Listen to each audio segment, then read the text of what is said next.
Hello, Cavers. So, as you may have noticed, it's a Saturday, not a Friday. But to be honest, I'm just happy to be here and I'm not going to make any excuses and say how hectic the week was, although I'm tempted. Anyways, today's one, luckily the layers are separate, which is very surprising if you know me well. So, I'm going to try and talk you through each stage and see how that goes.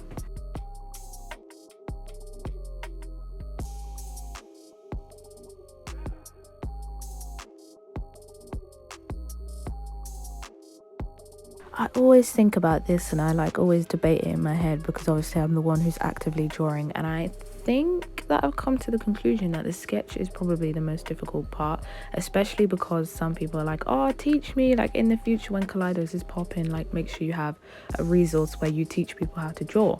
And I'm just like, do you not watch my sketches? It's so random. There's literally no way I could teach anyone how to draw. I think my main problem with it, and I'm going to explain it here, is the fact that I started with the hat, but then I moved to the eyebrows, but then I did a little bit of the nose, and now I'm doing the ear, and now I'm back to the hat, and it's just readjusting things again and again. It's not like draw one shape perfect, draw another shape perfect. There's so much readjusting. It would be so back and forth, you'd get tired. Like, you genuinely be like, nah, I don't want to do this anymore.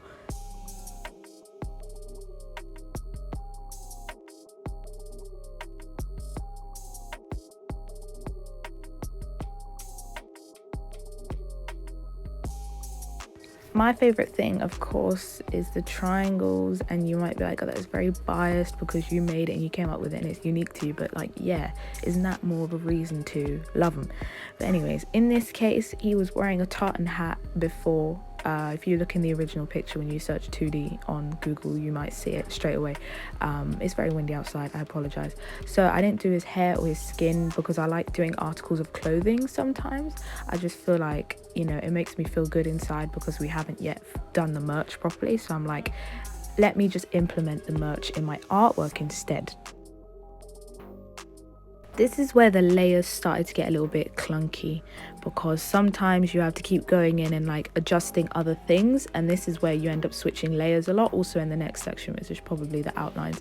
But this bit is rather treacherous, especially because you want to get it as neat as possible, because some people just color completely over it and then keep doing it again and again, but I try and get it as neat as possible to make it easier for me later on.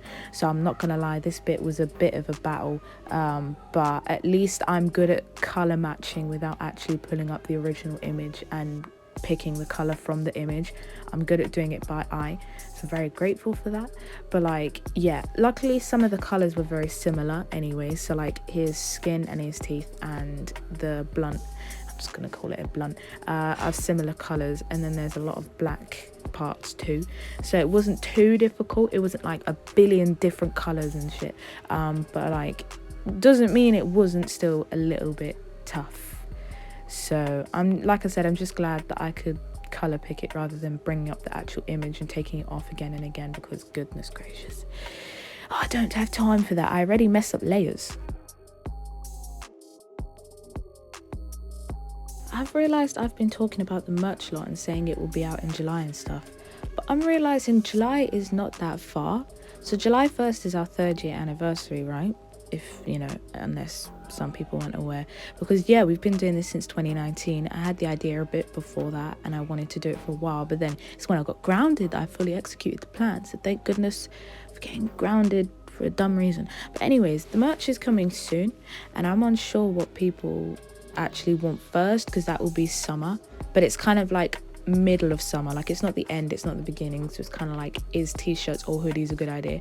You know how I feel about hoodies, but just a question, just for future reference, would anyone prefer an actual product rather than something to wear first, because July is such an awkward time?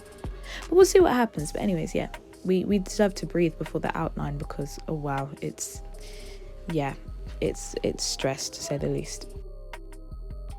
So the outline. So basically what I do is I always choose a certain pen first, so a certain thickness, because some cartoon pieces have thicker lines on purpose and some are really thin. Some of them, obviously it varies, but I always stick with one line. That bird is rather loud. So here I stuck with one. I think it was like size 9 pen-ish. Yeah, it's probably about size 9. I never go higher than 11, never go less than 7. That's funny. That's very funny. Anyways, this was very difficult. But it actually turned out well. So yeah, I'm surprised. Oh, probably the worst part. I don't know why I've convinced myself that outline is the worst part. It's definitely the touch up. Anyways, what's happening here is because you've drawn an outline, but my background is black, and the outline is also black, what happens is you have to neaten it up and color around. So you see all the white gaps around. I have to color those in because it's part of my art style that the piece looks like it's on a black piece of paper basically. So I have to neaten that up, and then I also have to keep dipping in and out of the outline layer, so the black parts, so like his nose just now as you saw, and rub those out and sometimes neaten them up and then color them in after. But the thing is, depending on how you sort your layers, sometimes when you color and you color really messily, it doesn't go over the black line or cover the black line, it stays within the lines like how a coloring book would be.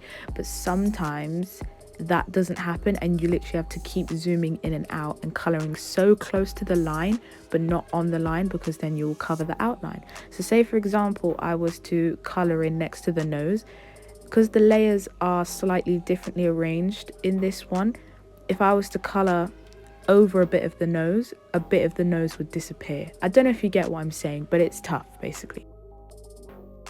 Oh, so this is the cool part where we get to add glowy bits to him. And also sometimes the cartoon drawings don't have any like smaller details, it's just one block color in each part.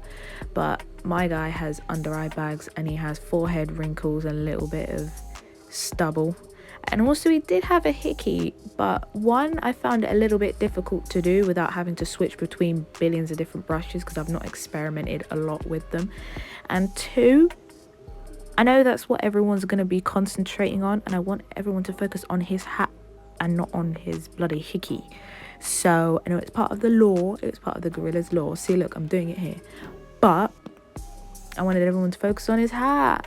But anyways, yeah, as you can see, I gave up on it. But just, yeah, this is the cool part where you get to add in all the fun parts. Yay, the glowy part. I love this neon thing. I'm so happy I started it.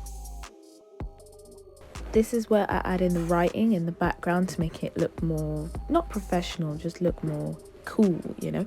But this bit always takes ages because you have to redo it again and again and again and again and again. Also, doing my name is stress. Like, you'd think 4 letters wouldn't be difficult, but you're wrong. Of course, they're called finishing touches for a reason. So after that's done, the whole piece is done. So let me show you the reveal. Let me show you what he looks like. Yay. That's all I have for you, but thank you so much for joining me, cavers, you know, joining my shenanigans, my weirdness. And thank you to the 3 artists that joined me. I'm very grateful for you. We absolutely smashed it. We've got a Mario collab next month. I look forward to that, and I definitely will see you next week and there as well.